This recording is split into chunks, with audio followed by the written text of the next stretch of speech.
So if you stay in Bangalore or Karnataka for that matter, and your June electricity bill was abnormally high and you are wondering why, this video might be helpful. In this video, I try to cover reasons, some obvious, some not so obvious, for why that electricity bill was so high this month. The first reason, the most obvious reason, is because the Karnataka Electricity Board has gone ahead and increased the electricity charges. Till recently, the charges used to be slab based. So the lower the number of units that you consume, the lesser would be the per unit rate that you would pay. For the first 50 units, you would pay only rupees 4.15. For the next 50, that is still 100 units, you would pay rupees 5.6. And for the next 100, that is still 200 units, you would pay 7.15 rupees per unit. For every unit above 200, you would pay 8.2 rupees per unit. So the more units you consume, more would be the per unit amount that you'll have to pay. Under the new system, if your consumption is less than or equal to 100 units, you would pay at a rate of 4.75 rupees per unit. So let's say your consumption was 100 units, you would pay only 475 rupees. However, if your consumption exceeds 100, let's say your consumption becomes 101 units, in that case, you will have to pay rupees 7 per unit on all the units. So if your consumption was 101 unit, you would pay 707 rupees, versus if your consumption was only 100, you would pay 475. So that is a pretty big difference. Now for somebody like me who has been using on an average 200 units, the difference would not be that much. My average unit price used to be around 6.15 rupees, and under the new regime it would be 7 rupees. That's an increase of almost 14%. But yeah, that's a significant increase. After taking into consideration things like your fuel cost adjustment charges, my net difference between the old amount and the new amount comes to almost 344 rupees, which is around 17% more than what I used to pay earlier. So to calculate this easily, I put together a tool which you can access, and you can put in your consumption units, and it will tell you what your new amount would be, what your old amount would be, and what the difference is. That would give you an idea of how much more money are you paying for your electricity bills. Coming to reason number 2, you would think that this explains 15% to 17% of the increase that I would have seen.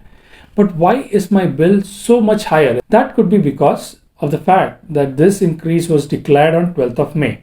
Though it was declared on 12th May, it was decided much earlier and kept on hold because of the upcoming elections. Though it was declared on 12th of May, it was effective starting April. Though most of us had already paid our April bills, what the electricity board did was, okay, you already paid your electricity bill for April. However, since there is a new charge or a new rate to be applied, we will say that there is this extra amount that you have to pay because of the new charges, which are effective retrospectively from April. Which is why they took out that additional amount because of the new charges and added it to your May amount. So in May, you're not just paying the extra amount for May, but also for April. So that increase has now doubled. So though the increase per month is around 344 rupees for me, the total increment that I have to pay would have been something like 600 or 700 rupees. Next up, I looked at what would have been the increase in my bill amount if my usage were, let's say, 20, 50, 100, 150 or 200 units or even more. And looking at it and calculating all these differences, I figured out the maximum difference that you would have was 232 rupees per month.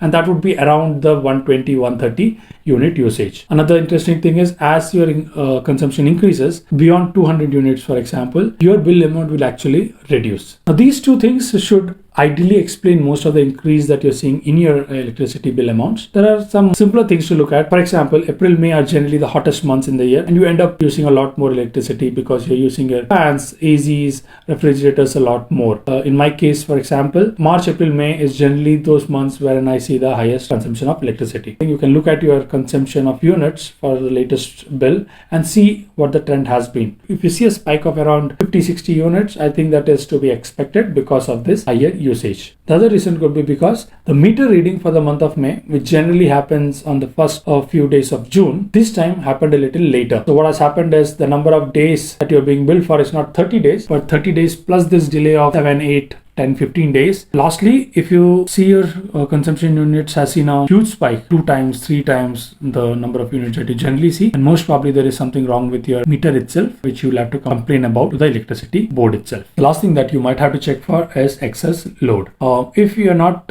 familiar with the various terms that go behind electricity consumption and billing, I would suggest go and watch this video that I had made a few days back. If your maximum demand is more than the sanction load, the electricity board goes ahead and puts a penalty on you. That penalty will come on your bill like an excess load or MD penalty. That could be another reason why your electricity bill is higher. Go through all of these, check these against your bills and numbers, and if you think your bill is still higher, I think you should go and talk to your electricity board. If this helped, do consider subscribing and liking this video.